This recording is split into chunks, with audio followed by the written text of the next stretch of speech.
Hello everyone, आप सभी का स्वागत है हमारे यूट्यूब चैनल में। तो जैसा कि हमने लास्ट एपिसोड में देखा था कि किनान ने अपने कजन चैंग को हरा दिया होता है और किन फैमिली में जो उसके प्रति सभी को डाउट होते हैं ये इस फैमिली का यंग मास्टर होने के काबिल भी है कि नहीं, और जुआनलिंग सेक्ट के द्वारा जो कंपटीशन हो रहा है जिसमें सिर्फ एक ही डिसाइपल को जाने का कोटा है, वो आखिर किनान जीत पाएगा कि नहीं। लेकिन किनान ने उस चैंग को हराकर यहाँ सबकी बोलती बंद कर दी होती है और अब आगे एपिसोड की शुरुआत होती है, जहाँ हम देखते हैं कि अब उसे वो 500 इग्लिजर पिल्स मिल चुके थे, जिसका यूज करके वो अपने गॉड ऑफ स्पिरिट वॉर की जो सोल होती है वो उसे और भी ज्यादा पावरफुल बना देता है, जिसके कारण अब उसे एक और स्पिरिचुअल पावर भी मिल जाती है और वो होती है स्पिरिचुअल आई, जिसका यूज करके किनान 100 मीटर की दूरी तक भी काफी बारीकी से चीजों को देख सकता था।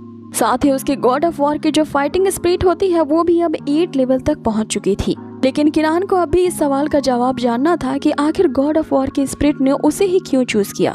लेकिन फिलहाल के लिए वो अभी इस पे ध्यान नहीं देता और ये सोचता है कि शायद ये उसकी किस्मत है या कुछ और। लेकिन जो भी है अब इसी पावर पे उसे रिलाई करना है और अपनी किन फैमिली को प्रोटेक्ट करना है। अब आगे हमें उन्हीं चुगलखोर अंकल्स का एक ग्रुप दिखाया जाता है जो कि सिटी में चल रहे हर गर्म मामले की चर्चा करने में सारा दिन बिताते हैं। तुमने कुछ सुना कि उस किंग फैमिली के यंग मास्टर किनान ने अपने ही कजन चैंग को हरा दिया, जिसे जुआनलिंग सेक्ट के कंपटीशन में जाना था। आगे वो चैंग की ही खिल्ली उड़ा रहे होते हैं ये कहते हुए कि वो किनान जैसे वेस्ट वेपन स्पिरिट से हार गया तो वो फैंग फैमिली के यंग मास्टर फैंग रुलोंग का कैसे मुकाबला करेगा। चाहे इसमें किसी की भी जीत या हार हो, घाटा तो हमारी ही सिटी को सहना पड़ेगा, क्योंकि हर हाल में फैंग फैमिली इस सिटी पे कब्जा करना चाहती है और इस सिटी पे कब्जा करने के लिए वो किसी भी चाल को चल सकते हैं। तभी उनमें से एक टोपी वाला एल्डर कहता है कि आखिर ये कैसे हो सकता है कि चैंग को, जिसके पास एक 5th लेवल का मार्शल स्पिरिट हो, उसे किनान ने हरा दिया हो। इस पे वो तोते वाला एल्डर कहता है कि ये बात बिल्कुल सच है, क्योंकि इसे मेरे कजन ब्रदर के ओल्ड कजन के ब्रदर इन लॉ की सिस्टर की आंट ने खुद अपने आंखों से देखा है और उसी ने मुझे बताया है उस चैंग को मार खाते हुए देखते हुए।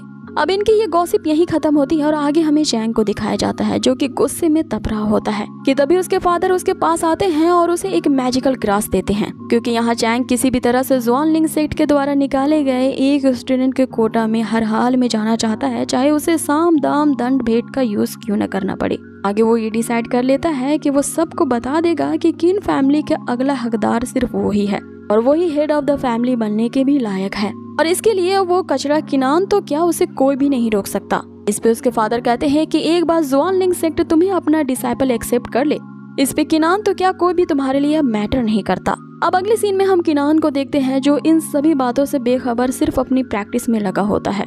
अपने मार्शल प्रैक्टिस में वो लीन होता है बिना रुके या बिना रेस्ट किए हुए। अब इसी तरह से लगातार प्रैक्टिस करते हुए उसे 3 दिन बीत जाते हैं और इसी तरह से लगातार प्रैक्टिस करते हुए वो अपनी कल्टीवेशन के अब 5th लेवल तक पहुंच चुका था। अब आगे उसके अंकल उसके पास आते हैं जो कि उसे 5th लेवल पर पहुंचने की बधाई देने के साथ साथ और उसे कहते हैं कि कल के होने वाले उस जुआनलिंग सेक्ट के कंपटीशन में देखना तुम्हारा सिलेक्शन जरूर होगा।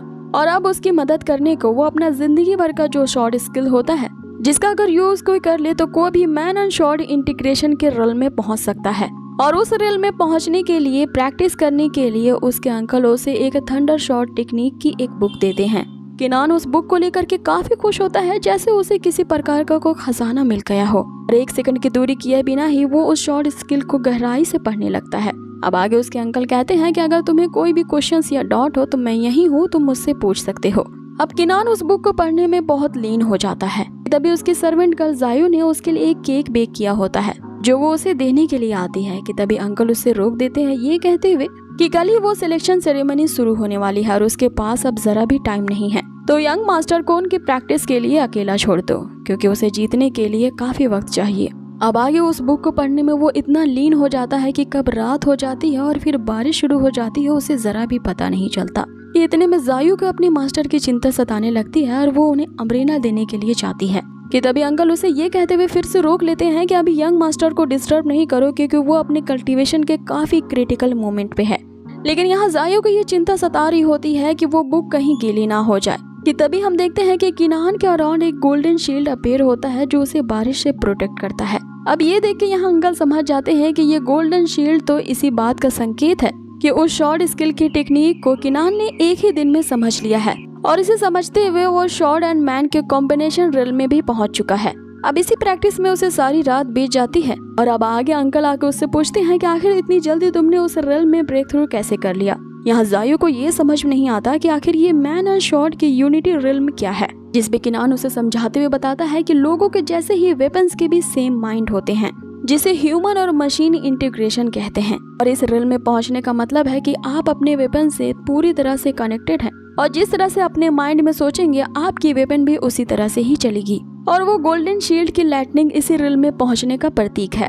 अब आज ही वो सिलेक्शन का दिन होता है, इसीलिए सभी लोग मार्शल आर्ट स्टेज की तरफ बढ़ते हैं। अब यहाँ पे सीन चेंज होता है और हमें इस सीरीज की एक और नई कैरेक्टर को दिखाया जाता है, जिसका नाम अभी नहीं बताया जाता, लेकिन ये एक बहुत ही सुंदर लड़की होती है जो कि अपने ब्रदर के साथ यहाँ पे चेस खेल रही होती है। अब बारिश के रुकने का ये भी इंतजार कर रहे होते हैं क्योंकि इन्हें भी उसी ज़ुआन लिंग सिलेक्शन में जाना है। अब आगे हमें उस मार्शल आर्ट का स्टेज दिखाया जाता है जहाँ पे वो सिलेक्शन अब होने वाला है, लेकिन इससे पहले कि वो सिलेक्शन के लिए यहाँ पे आपस में डिसाइपल्स एक दूसरे से फाइट कर पाते, ये एपिसोड को यहीं खत्म कर दिया जाता है। सो गाइज, आप लोगों को ये आज का एपिसोड कैसा लगा मुझे कमेंट बॉक्स में जरूर बताएं। और हाँ, अगर वीडियो जरा से भी अच्छी लगी हो ना तो प्लीज इसे लाइक करना ना भूलें। साथ ही जाने से पहले आप लोगों से एक रिक्वेस्ट जरूर करना चाहूंगी कि हमारे चैनल पे हाल ही में हमने एक न्यू सीरीज की कहानी की पूरी लॉन्ग वीडियो अपलोड की है, जिसकी कहानी काफी यूनिक और मनोरंजनदायक है। अब आप लोगों को लगेगा कि ऐसा तो मैं हर सीरीज के बारे में ही कहती हूँ, लेकिन मेरा यकीन माने आप इस सीरीज को जरूर देखें, जिसका लिंक मैंने डिस्क्रिप्शन में दे दिया है, क्योंकि मुझे पूरी उम्मीद है कि ये कहानी आपको बहुत पसंद आएगी। मिलते हैं अब इसके नेक्स्ट एपिसोड में, जहां हमें दिखाया जाएगा कि ज़ुआलिंग सेक्ट द्वारा एक ही डिसेबल को चुनने का सिलेक्शन कैसे किया जाएगा, जो देखने में काफी ज्यादा मजेदार होगा। And thanks for watching till then. रखिए अपना बहुत बहुत ख्याल। Take care. Good bye.